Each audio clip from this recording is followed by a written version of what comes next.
Isang maulan at mabaha sa bawat isa, ngunit mainit na pagmamahal ng ating pong Panginoon. Sige po, tayo po ay muling tumayo. In line po sa team po for this month no po, Pursuing the Lost. Sa umaga pong ito, ang ating pong tema, isang kaluluwa pa para sa Panginoon. Next slide. Sabi po dito sa Lucas chapter 15, verse 24, sapagkat ang anak kong ito ay namatay na, ngunit siya ay nabuhay, nawala, ngunit muling natagpuan. Salamat po sa kanyang mga salita. Tayo po ay muling manalangin, magpasalamat sa ating pong Panginoon. Lord, marami pong salamat sa umaga pong ito. Malaya po kami makasasamba, makapagpupuri, at makapagpapasalamat po sa inyo. Salamat, O Diyos, sa magdamag na pag-iingat. At salamat po, kami po ay dinako niyo po sa lugar pong ito na ligtas, Panginoon.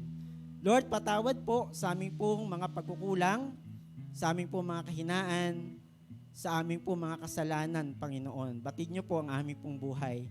Hiling po namin ang inyong pong paglilinis sa buhay po namin, sa bawat isa po sa amin, Panginoon, sa umaga pong ito. Ano mang gawa ng kaaway, ay patuloy po naming hinahadlangan, patuloy po naming sinisira sa pangalan po ni Jesus. Anumang pong balakid ito, Panginoon, ay winawalang bisa po namin. Lord, hiling po namin ang iyong banal na Espiritu sa aming pong kalagitnaan at hiling po namin na pagpalain niyo po ang inyong pong mga salita sa umaga pong ito. Lord, ingatan niyo po yung mga kapatiran po namin na padako sa lugar pong ito at nawa sila po ay aming po makasama sa aming pong pagsamba at pakikinig sa iyong mga salita. Gamitin niyo po ang inyong pong abang lingkod bilang daluyan ng inyong pong mensahe sa umaga pong ito. Kayo ang maluwalhati, kayo ang maitaas, O Diyos, at ako po ang patuloy na maibaba. Salamat po, Panginoon. Ito po ang aming pong panalangin sa pangalan po ni Jesus. Amen at amen. Hallelujah. Sige po, tayo po yung makakaupo na. Good morning po, maging sa ating pong nasa online. Kayo po ingatan po ng ating pong Panginoon. Isang kaluluwa pa para sa Panginoon. Kung daw tayo po ay nawalan ng 20,000, ay ano po ang ating pong gagawin? That's exactly nasagot, hahanapin po natin. Amen. Bakit po kaya natin hahanapin yung 20,000 na yon? Bakit po kaya? Po? Kasi po ito ay mahalaga po sa atin. Ang hirap kayang kitain ng 20,000. Di ba? Ayun nga lang, 1,000 eh. Mawala sa atin, nasa na ba 1,000 ko? 1,000 na nga lang, pagdukot ko, nawala pa. Di ba, hahanapin po natin? Kasi ito po ay mahalaga sa atin. Kaya po sa umagang ito, medyo laliman po natin yung pong mensahe ng Panginoon. No? Isang kaluluwa pa para sa Panginoon. At masasabi po natin ang mga bagay pong ito kung tayo daw po ay mayroong ganitong katangian. Sige po, next slide po.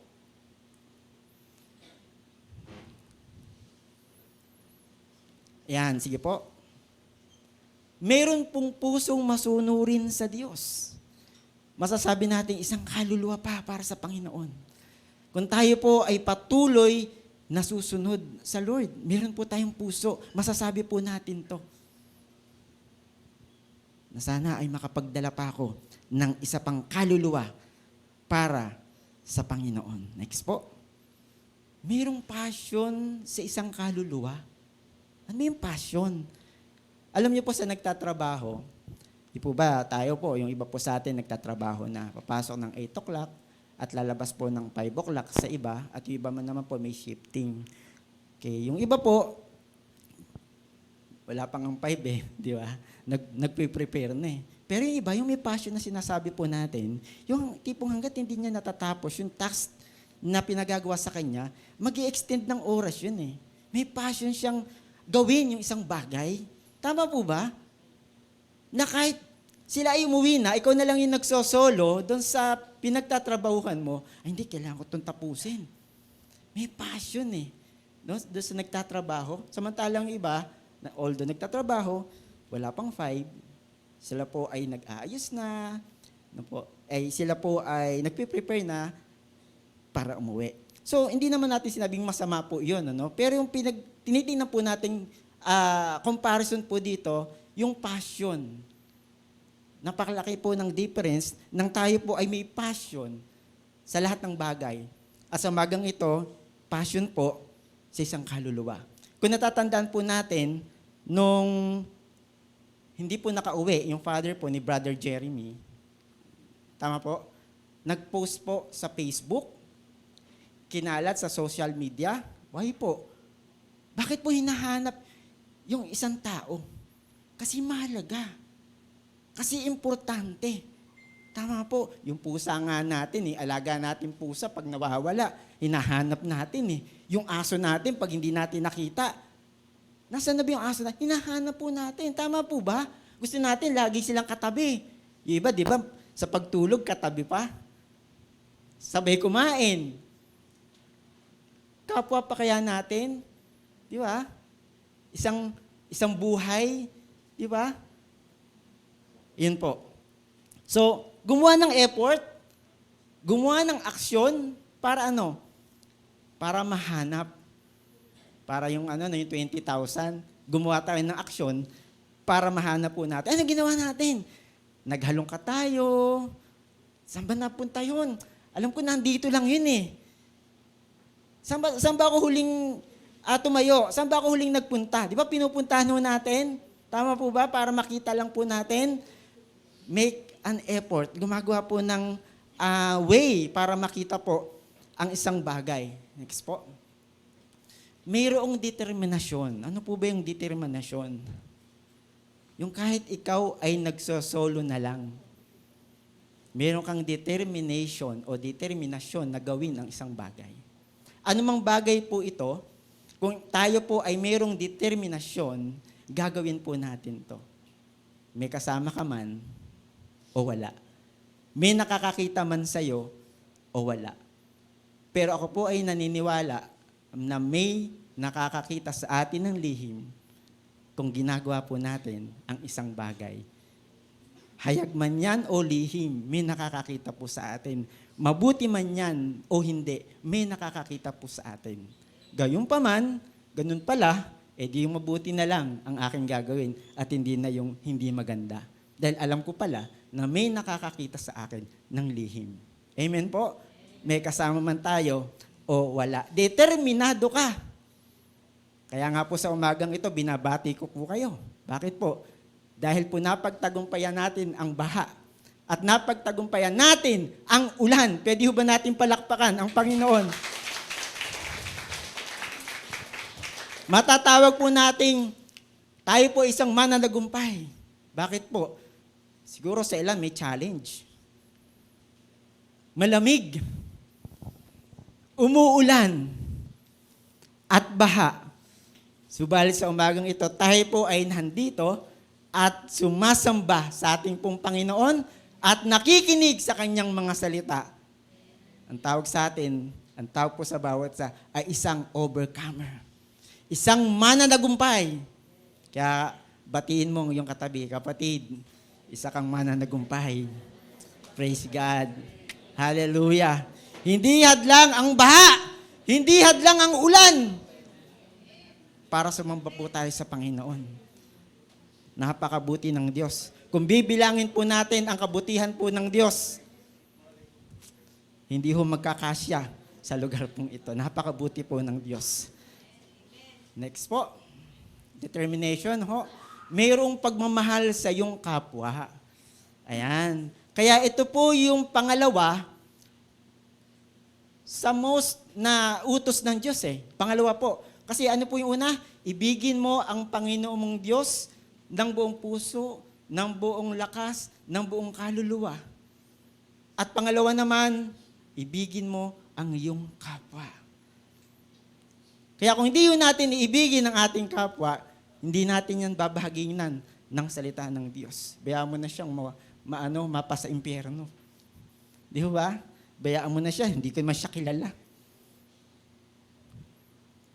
Pero yung utos ng Diyos na ibigin mo ang iyong kapwa, ay hindi natin nagawa. Di ba? Tama, inibig natin si Lord, pero yung kapwa natin, hindi naman natin naibig. Next po. Yan, puspos ng banal na Espiritu. We are filled by the Holy Spirit. Napakahalaga na tayo po ay puspos ng banal na Espiritu. Hindi kamukha ng ibang espiritu ang napupuspos sa kanila. No, ibang espiritu.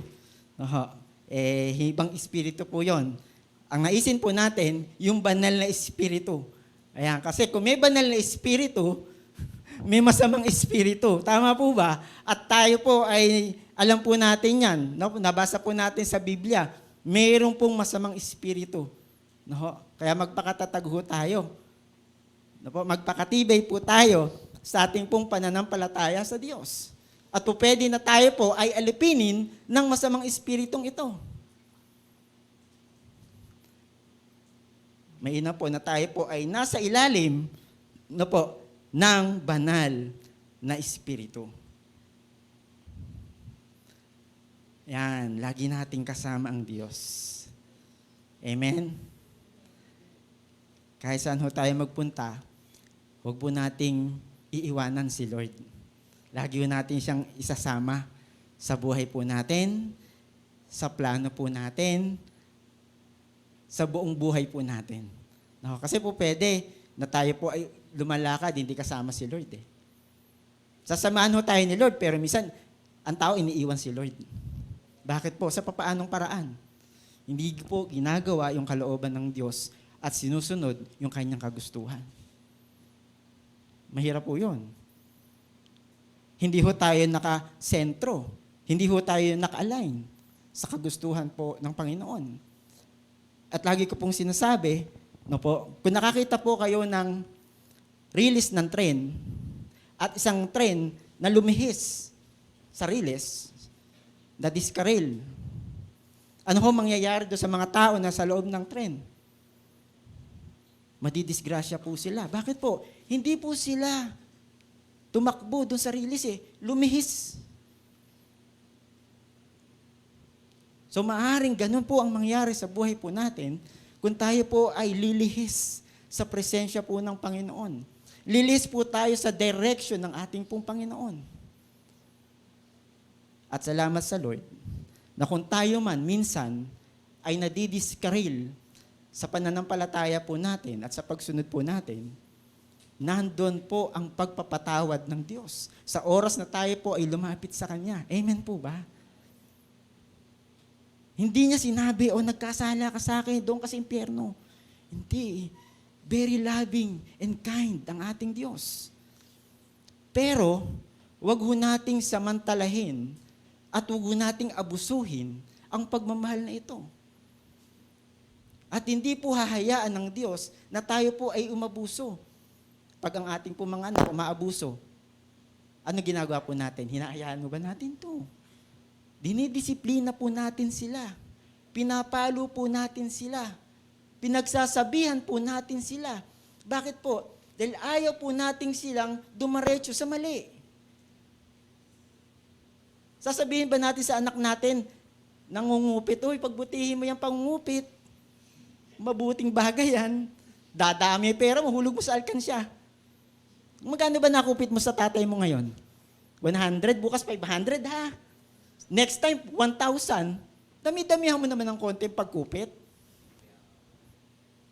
Hindi po, di po ba? Kundi papagalitan ho natin at didisiplinahin ho natin yung ating po mga anak dahil mahal po natin siya. Ayaw nating magpatuloy siya doon sa mali. Kaya po tayo po bilang mga lingkod ng Panginoon, wag ho nating iiwan si Lord. Na po, wag ho nating sabihin noong time na buhat-buhat tayo ng Panginoon, iniwan ako ni Lord sa footprints in the sand. Wag ho nating isipin. No? Wag ho nating isipin. In times of trouble, in times of darkness sa buhay po natin, wag ho nating isipin na iniwan tayo ng Diyos. Nandyan po ang Diyos. Hindi ho tayo iniiwan. Napakabuti ng Diyos. Tayo ang nang-iiwan sa Lord. Kaya, yung conviction ng banal na Espiritu ay patuloy po nating maranasan na sa oras na tayo po ay lumihis ng landas, tayo po ay balik agad tayo kay Lord, Lord, patawad po. At patuloy tayo unti-unting babaguhin ng ating Panginoon. Yung puso po natin babaguhin ng Panginoon. Yung matigas po nating puso ay papalitan niya ng masunuring puso. Walang matigas na puso sa Lord at walang matigas na tinapay sa mainit na kape. Kung isasangsaw po natin. Amen. Dapat isangsaw natin para lumambot. Pero kung hindi natin pababago kay Lord yung pusong ito po ay mananatiling matigas.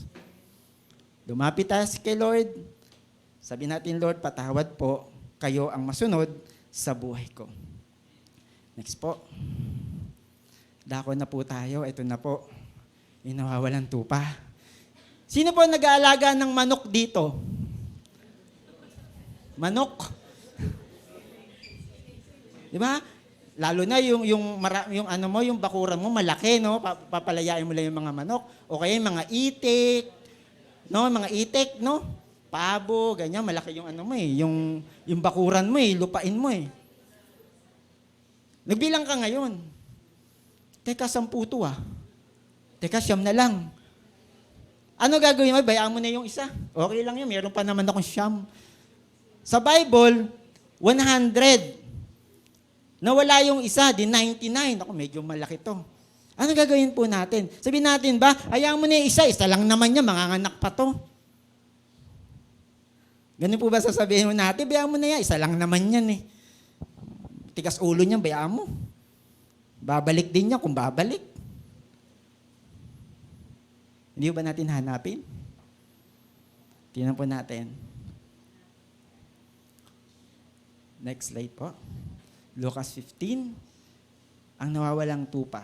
Maraming maniningil ng buwis at iba pang mga itinuturing na makasalanan ang pumunta kay Jesus upang makinig sa Kanya. Praise God.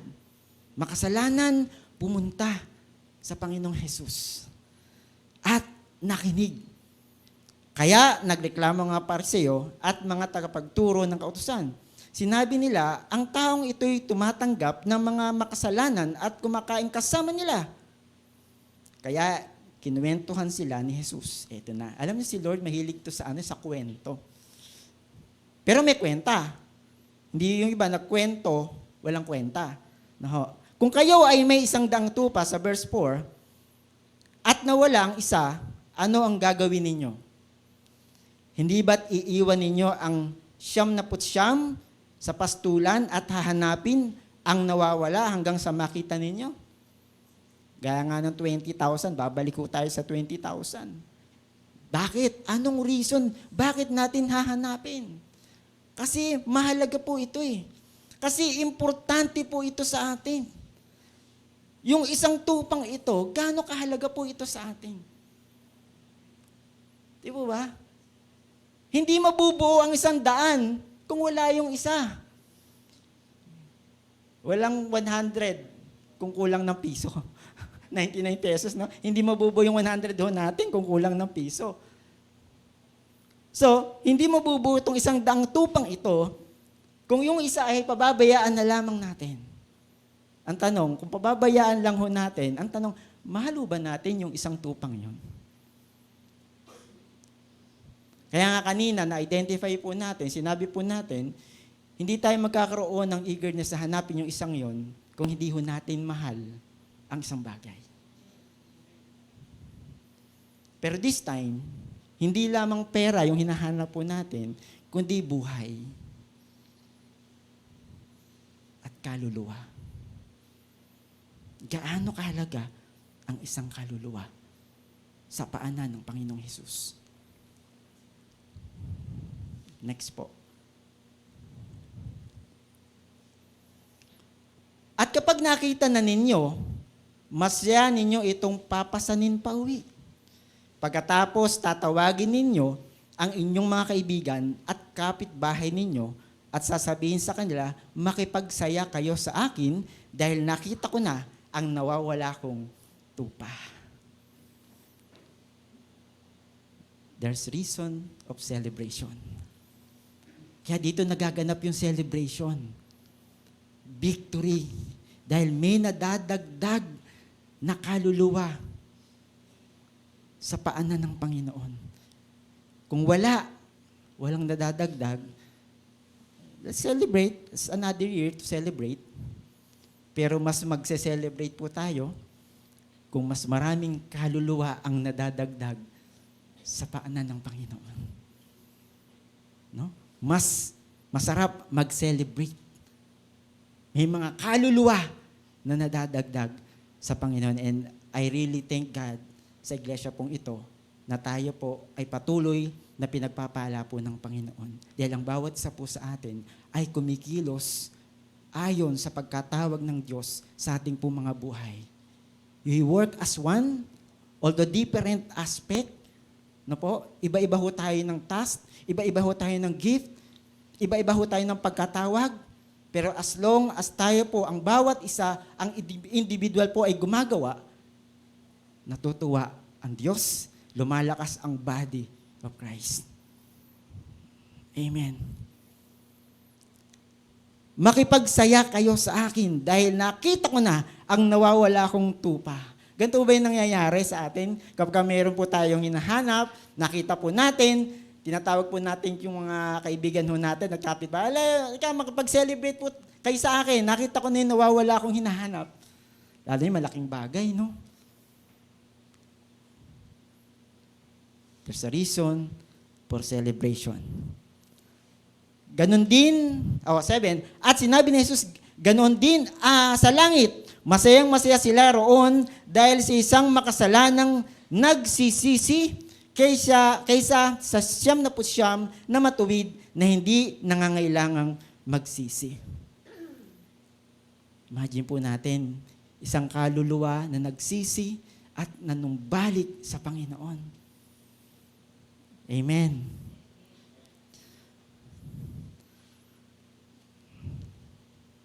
Yan po ay may katotohanan na tayo pong lahat ay tinawag ng Panginoon para sa mandate pong ito. Although, iba-iba ho tayo ng iba-iba ho tayo ng ministry sa pagkatawag po sa atin, no po. Pero isa pong bagay po ito na tayo po ay makapag-encourage ng isang kaluluwa, maidala po natin sa Panginoon. Kaya po yung invitational style ay napakahalaga po niyan. Hindi ako sanay mag-share eh. Baka pwedeng ako na lang mag-invite. Bakit hindi? Pwede. Invite natin. No? At ipakilala natin doon sa leader po natin, doon sa pwede mag-share sa kanya. I've done my part. I encourage him. I encourage them. Di ba? Nadala ko siya sa church. Di ba? Then, it's your time naman. It's your part naman na ikaw naman ang mag-share sa kanya. Amen po ba? Kaya sabi po natin, iba-iba ho tayo ng gift na pinagkatiwala po sa atin. At sana po, sa gift pong iyan, ay patuloy po nating nagaganap. Dahil tayo po ay magsusulit sa Diyos sa pagharap po natin sa Kanya. Ang next po natin pag-uusapan, ang kwento ng lalaking mayaman at si Lazaro. Although alam na po natin tong istoryang ito, so balit mainam po na tayo po ay nare-refresh dahil alam ko po na mayroong mensahe, panibagong mensahe si Lord sa umaga pong ito. Lucas chapter 16, verse 19, hanggang sa mga sumusunod. May isang lalaking mayaman, nakadamit siya ng kulay ube at pinong lino. Namumuhay siya sa karangyaan araw-araw. Meron ding isang lalaking dukha ng pangalan ay Lazaro. Siya ay puno ng galis. Inilagay siya sa tarangkahan ng mayaman. So imagine po natin, isang mayaman at isang mahirap. Yan. Mahigpit niyang hinangad na mabusog mula sa mga mumong nahulog mula sa hapagkainan ng mayamang lalaki. Ngunit maging ang mga aso ay lumalapit, ay hinihimod ng kanyang mga galis. So kung titingnan po natin dito, sino pong mapalad? Yung mayaman o yung mahirap?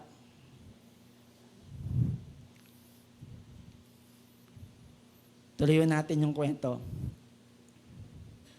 22. Nangyayari nga na ang lalaking dukha ay namatay. Siya ay dinala ng mga anghel sa piling ni Abraham. Ang lalaking mayaman ay namatay din at inilibing. So marahil magkaiba po sila ng buhay sa lupa, subalit isa lang po ang kanilang patutunguhan ng kamatayan, pero magkaiba yung kanilang destinasyon. Isa lang ang kanilang kinasapitan, sila po ay parehas namatay. Subalit, magkaiba po sila ng pinatunguhan. Na po. 23. Sa Hades, siya ay naghihirap. Sa paghihirap niya ay itinanaw niya ang kanyang paningin. Nakita niya sa malayo si Abraham at si Lazaro na nasa kanyang piling. Ano po ba yung Hades? Sabi dito, ang Hades daw po ay the place or state of departed spirits. One of Greek words that is commonly translated as hell in the New Testament is Hades. But the word Hades is the Greek equivalent to the Hebrew word Sheol. Sheol. Na po. So, sabi po dito, Hades po, nandun po siya sa lugar na kung saan siya po ay naghihirap. At kung tatanungin ko po kayo, siyempre ayaw po natin pumunta doon sa lugar ng pagdurusa o paghihirap. Tama po ba? Gusto natin doon tayo sa masarap na lugar, gusto natin doon tayo sa nakaka-relax na lugar. No, tuloy ho natin.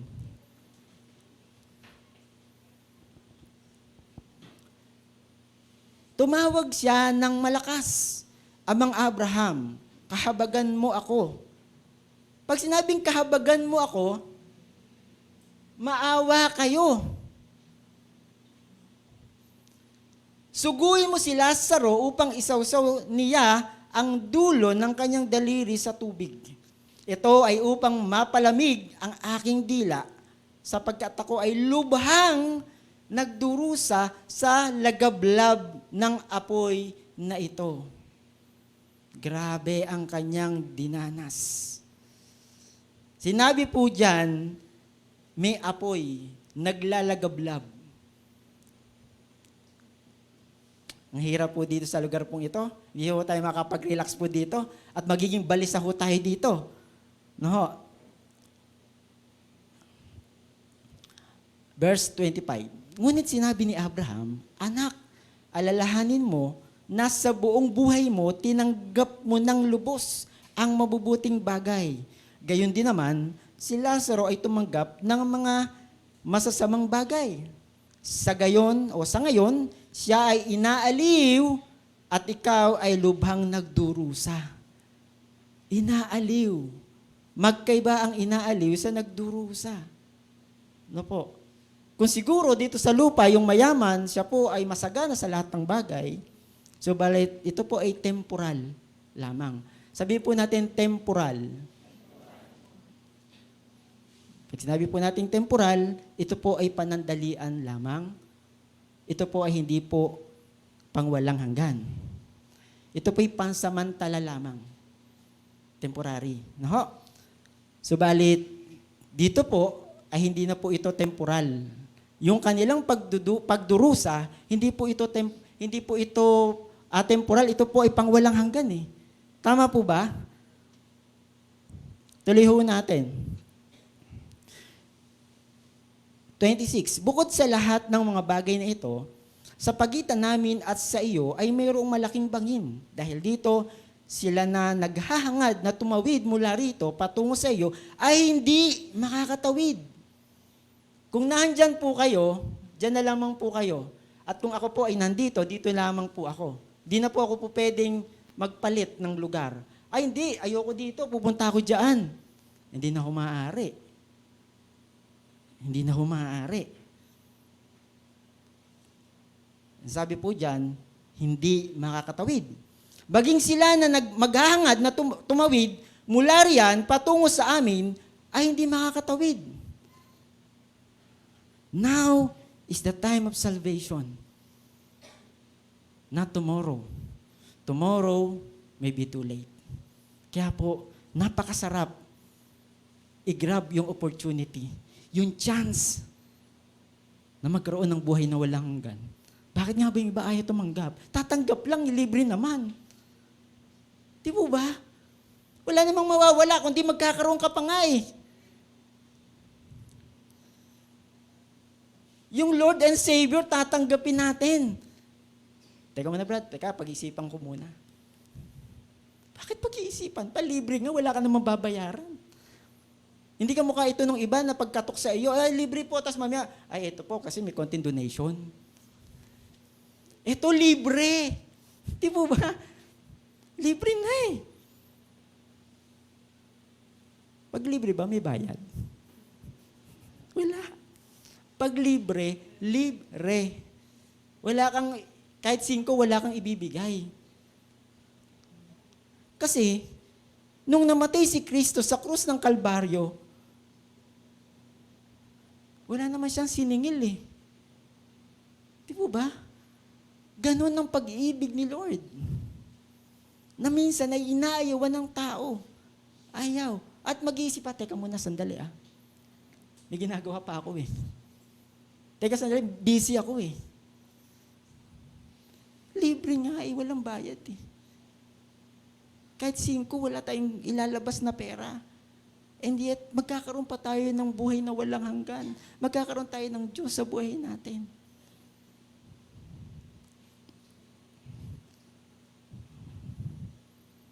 Next po.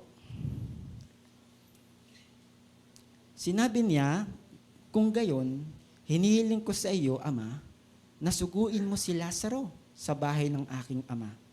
Ito ay sapagkat ako ay may 5 kapatid na lalaki. Meron siyang concern sa kanyang mga kapatid. Ang tanong ko dito, bakit nung nabubuhay pa siya, hindi niya nagawang sharean yung kanyang mga kapatid? Buti na lang, sa pagkakataong ito, nagkaroon siya ng passion. At salamat sa Lord, sa umagang ito, tayo po ay nare-remind, hanggat buhay po tayo, ay magkaroon po tayo ng passion sa mga kakilala po natin na hindi pa nakakilala sa Panginoon. Suguin mo siya upang magbabala sa kanila. Ano ba yung na-experience ng lalaking ito? Siya ay nagdurusa sa naglalagablab na apoy. Kahit yung daliri ay isawsaw sa kanyang dulo ng kanyang ng dila.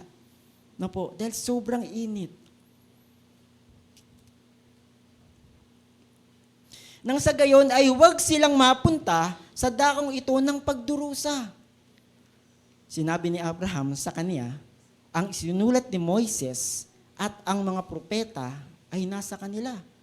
Hayaan mong sila ay makinig sa kanila. Sinabi niya, hindi, Amang Abraham, sila ay magsisisi kapag pupunta sa kanila ang isang magmula sa mga patay. Yung patay na muling nabuhay. Makikinig daw sila doon. Sinabi ni Abraham sa kanya, kung hindi nila pakikinggan si Moises at ang mga propeta, hindi sila mahikayat kahit na may isang sapang bumangon mula sa mga patay. This is the time. Ito yung pagkakataon, na po, na kung hindi pa naranasan ng isang tao ang kaligtasan, ito na yung pagkakataon. Mamaya magpe-pray po tayo. Na po. At marahil, yung mga taong nasa paligid po natin ay hindi pa nakakakilala gaya ng ating pamilya. Gugustuhin po ba natin ang isa sa membro ng ating pamilya ay mapunta doon sa lugar na kung saan lugar ng pagdurusa? Sinasabi po natin, ito po ay hindi po pansamantala. Ang pinag-usapan na po natin, it's eternal. Yung pangwalang hanggan. Meron pa ho ba tayong miyembro ng ating pamilya na hindi pa nakakakilala sa Panginoon? Pag-pray ho natin sila. Ipag-pray po natin siya. Nawa ay dumating sa kanyang buhay yung pagkakataon na ma-experience niya rin yung buhay na walang hanggan na ating pong na-experience ngayon.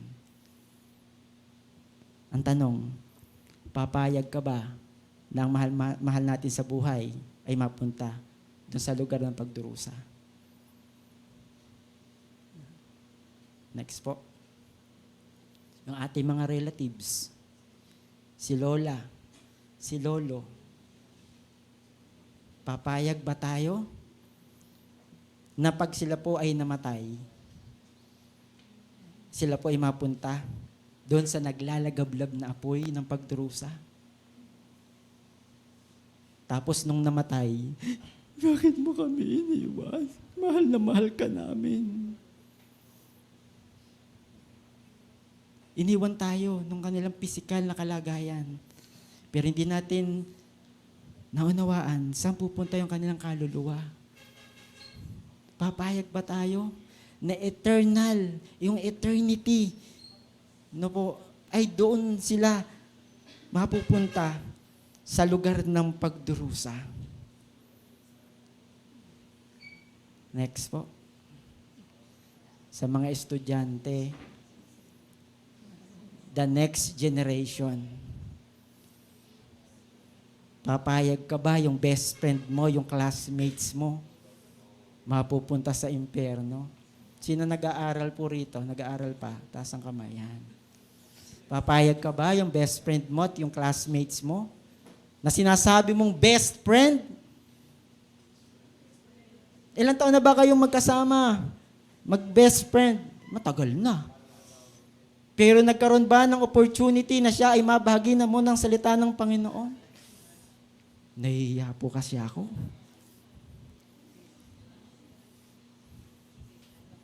Sabi po natin kanina, balikan po natin, no? I-recall natin, ano ba yung 6? Ano ba yung mga 6 na yon? Yung ikaw ay may pusong masunurin, di ba? May passion kasi sa kaluluwa, mahal natin siya, puspos ka ng banal espiritu, no po? Masasabi natin isang kaluluwa pa para sa Panginoon. Ito na yung kaluluwa. Ito na, katabi mo na. Ano pa ang dapat mong gawin? Katabi mo na. Nahiya nga ako. Kaya sabi ni Satan, okay lang yan, matutunan nila yan. Walang problema, malaman nila yan. Huwag lang nilang gagawin. Amen?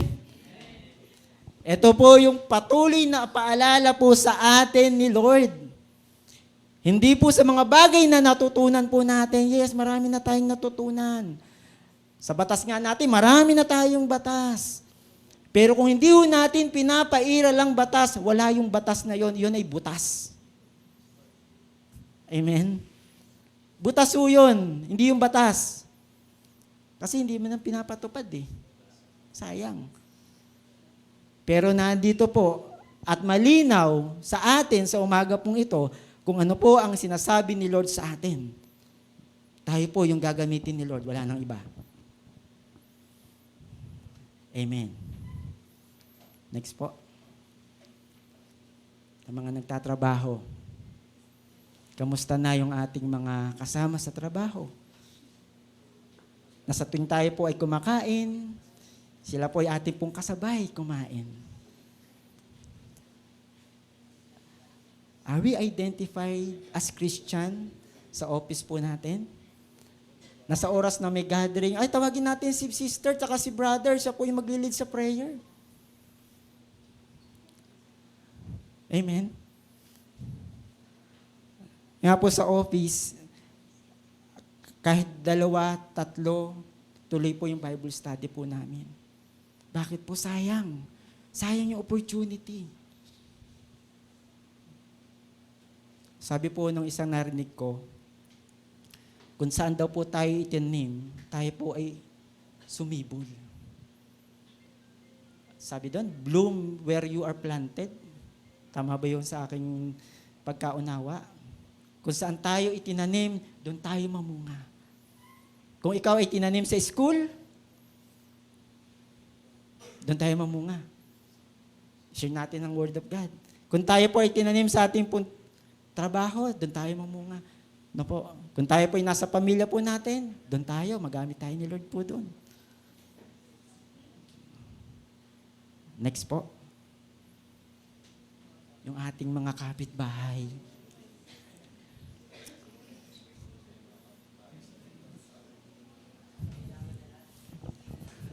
Tayo po ba ay identified, yung pamilya mo, mababait yan. O baka naman, bakit araw-araw may nagbabalibagan ng kaldero doon? May mga flying saucer doon ang iingay. Parang laging nag-aaway. Di ba?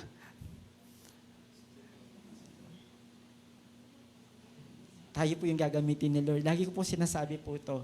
Wala na pong ibang gagamitin si Lord kundi tayo. Amen po. Yung mga kapitbahay po natin, minsan nagpapalitan tayo ulam. Ay, meron ako niluto, lugaw, ito, lugaw, tokot baboy. Lugaw. Pero pwede na rin natin siyang sharean ng Word of God. Ay, alam mo ba? Sabi ni Lloyd, yan. Unti-unti. Kasi, sa totoo lang, pag sinirag po agad natin yung Word of God, kasi hindi naman sila handa doon. Hindi pa. Pag-pray natin, let's make a way para sila po ay makaklose. At doon, unti-unti po nating may papasok ang salita po ng Panginoon sa kanila. Po. Amen? Okay. Warning. Doon sa kanina, babalaan po natin sila na mayroong impyerno. Lagi kong naalala yung sinabi ni Pastor, pagsasakay ka daw ng eroplano at meron ka narinig na 1% nasasabog ang eroplano. No? Sasakay ka ba? O yung sa bus, no? Meron kayong outing. Nabalita mo, yung sasakyan na yan, sirain yan eh. Ano bang plate number niyan? ABC 123. Huwag kang sasakay dyan. Kasi baka mamay masira yan eh. Ayun ay, sabi lang. Dito sa binabasa po natin at pinag-aaralan po natin, hindi 1% na may impyerno. 100% na may impyerno. Amen po ba? Hindi 1% eh. Kung sa 1% na yon na sinabing may chance na sumabog yan, di ka sasakay, dahil naniniwala ka na maaaring sumabog, yung eroplanong yan, hindi ako sakay dyan. Sa iba ako sasakay. Pero dito, sa binabasa po natin, 101% mayroong impyerno.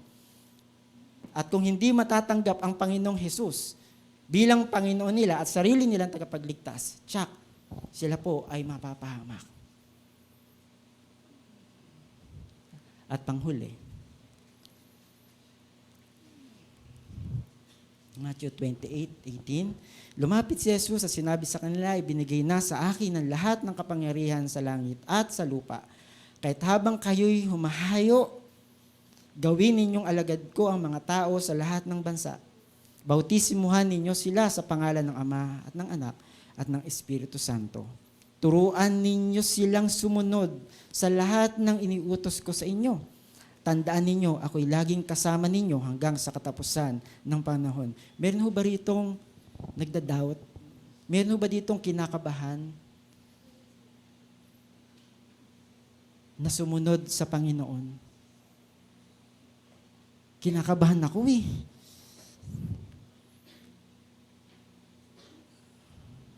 Kinakabahan akong mag-share ng Word of God. Kasi binigla ako. Binigla ako ni Brad ni sister ako daw mag-share Alam niyo po, sabi po natin, sa daily lifestyle ng isang Kristiyano, na tayo po ay nananalangin. Amen po ba? Amen po ba? Sa daily lifestyle ng isang Kristiyano na siya po ay nananalangin. And it's also daily lifestyle ng isang Kristiyano na siya po ay nagbabasa ng Biblia. At kung ito po ay kanyang nagagawa, the time na siya po ay unexpected, na siya po ay magpinag-share ng kanyang kasama, hindi na po siya mabibigla. Why? Kasi lagi niyang ginagawa Amen po ba? Sanay na siyang gawin ng isang bagay na yon. Amen po ba? Kaya kung mabibigla man tayo, ikaw naman mag-share. Ikaw naman mag-opening prayer. Ikaw naman na mag-closing prayer. Wag na kung, baka siya na lang po pwede. Hindi ko sanay. Nahihiya ako Alam niyo po, kung kaharap lang po natin, literally si Lord.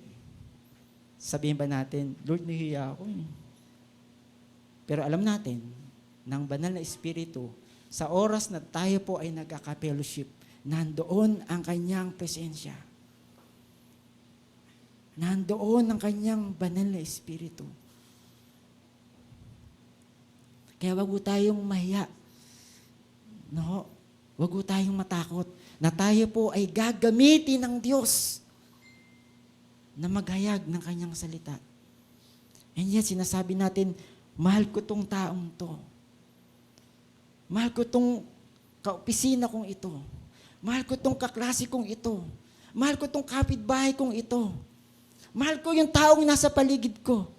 Sige nga, sharean mo nga ng Word of God. Share mo nga ng salvation.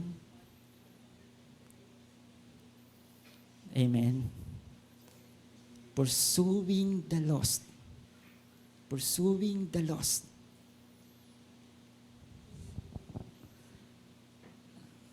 Batiin niyo pa ako?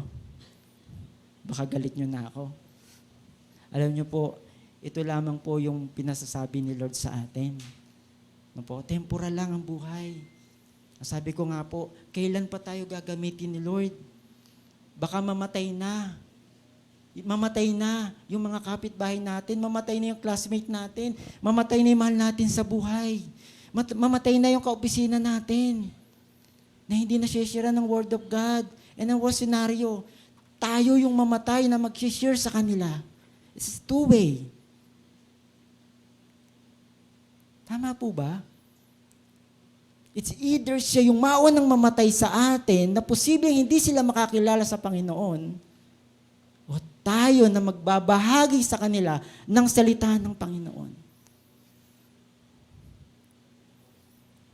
Mahal po ba natin ang mga tao na nasa paligid po natin? Amen? Nawa sa umaga pong ito ay napakalinaw ng mensahe ng Panginoon.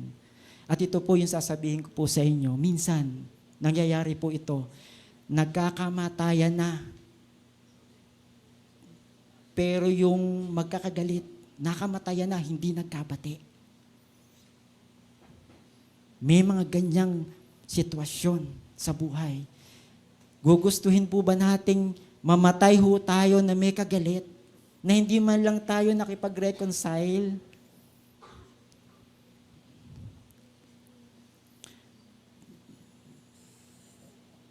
Salamat po sa Lord sa kanyang mensahe sa umagang ito. Amen po ba? Nawa, ito po ay napakalinaw na paalala po sa atin ng Panginoon, nang buhay po tayo po ay patuloy na magamit ng ating pong Panginoon.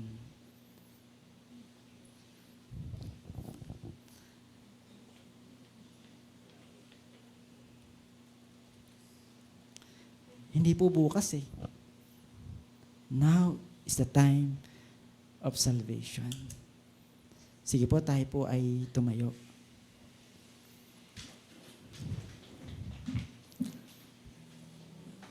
Sa mga kaibigan po nating nanonood, na hindi pa po nakakilala sa ating pong Panginoon, hindi pa po nakakatanggap sa Kanya bilang Panginoon niya, sarili niyang tagapagligtas. Sa umagang ito, I am inviting you to accept Jesus. Libre po, wala pong bayad. Kakaroon tayo ng buhay na wala hanggan sa Kanyang presensya. Sa pagkakataong ito, ako po ay mananalangin. Kung hindi mo pa tinatanggap ang Panginoong Jesus sa iyong buhay, ito na yung pagkakataon na binigay sa atin ng Panginoon, araw ng kaligtasan. Hindi bukas, hindi sa makalawa, kundi ngayon. Sundan mo ang panalangin ito ng taos sa puso at may pananampalataya sa iyong buhay. Panginoong Jesus, sa mga oras na ito, inaamin ko na ako ay nalayo sa iyo. Patawad po sa aking pong mga kasalanan. Patawad po sa aking pagsuway. Patawad po sa aking paglayo sa iyo. Hindi po kita inuna sa buhay ko at sa aking mga desisyon. Sa umagang ito at sa araw na ito, tinatanggap kita bilang Panginoon ko at sarili kong tagapagligtas. Maghari po kayo sa aking buhay at isulat niyo po ang aking pangalan sa aklat ng buhay. Marami pong salamat sa pagpapatawad. Maraming salamat sa buhay na walang hanggan na aking taglay-taglay sa mga oras na ito. Tulungan niyo po ako at turuan niyo po ako na sa bawat pagkakataon, ako po ay makalakad ayon sa iyong plano at kalooban. Salamat po. Ito po ang aking panalangin. Ako na lamang po ang mananalangin. Panginoong Diyos, maraming pong salamat sa iyong kabutihan. Salamat, O Diyos, sa pagliligtas niyo sa bawat isa po sa amin. Salamat, O Diyos, sa buhay na walang hanggan na amin pong taglay-taglay sa mga oras pong ito. At Lord, hiling po namin, Panginoon, sa iyong mensahe, na kung sinasabi po namin na mahal po namin ang aming pong kapwa, ang aming pong mga mahal sa buhay, ang aming pong mga relatives, ang aming pong mga lolo at lola, ang aming pong mga classmates, ang aming pong mga katrabaho, ang aming pong mga kapitbahay. Lord, tulungan niyo po ako. Tulungan niyo po kami, Panginoon Diyos, na sila man din po ay mabaginan po namin ng inyong mga salita at magkaroon po sila ng buhay na walang hanggan na galing po sa inyo. Lord, we ask your blessings, we ask your anointing, we ask your Holy Spirit sa bawat isa po sa amin.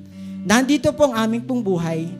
Narito po ang natitira po naming lakas, O Diyos, at hininga. Patuloy niyo po kaming gamitin, Panginoon, mightily and effectively, O Diyos. Kung saan niyo po kami dadalhin, Panginoon. Kami, O Lord, ang magsilbing ilaw at asin ng sanlibutang ito, Panginoon Diyos. Salamat po. Salamat po, O Diyos. Marahil sila po ay naghihintay na. Lord, ihanda niyo po, O Diyos, ang bawat isa po. Maging daluyan, Panginoon, ng inyong mensahe ng pagliligtas. In Jesus' mighty name. Nawa, O Diyos, sa umagang ito, nabigyan po namin kayo ng kaluwalhatian. Nabigyan po namin kayo ng kapurihan, Panginoon. Pasasalamat at pagdakila. Nakita nyo ang aming pong mga puso sa aming pong pagsamba po sa inyo. Purihin kayo, dakilain kayo, O Diyos, sa pangalan po ni Jesus. Ito po ang aming samo at panalangin. Amen at amen. Hallelujah. Sige po, makakapo na po ang bawat sa.